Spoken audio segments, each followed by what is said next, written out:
welcome to my channel. Today will be a quick video showing how to make a mold of an existing object. If at any point the video is too fast, please click on the instructional video for details on how to slow it down. Alright, let's get started. First, I'm going to put some double-sided tape on the object to ensure that it'll stay within the container. Make sure that you use a watertight container.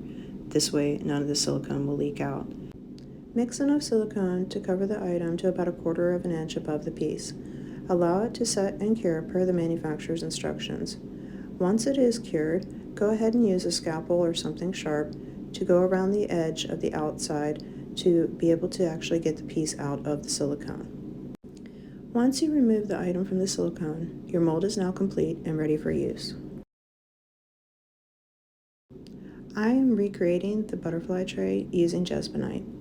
Be sure to follow the manufacturer's instructions for measuring. Once you've measured out the powder and the liquid, mix to incorporate.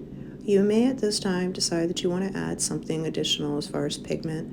I chose to use the mixed media pouring paint. I love the effect that this gives in the Jesmonite, but you're welcome to use anything that you would like.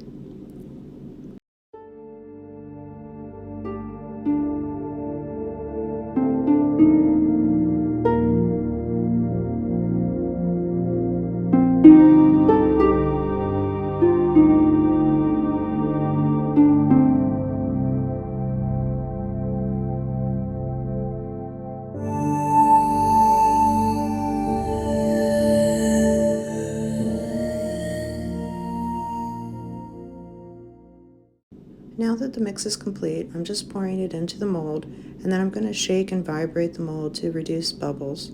Continue to do this in layers to try to offset any bubbles, and then allow it to cure per the manufacturer's instructions. That's it, we're now done. I'm going to demold my butterfly tray. I hope you enjoyed the video. Please don't forget to click like, subscribe, and share, and click on the bell if you'd like to be reminded of any future videos that I post.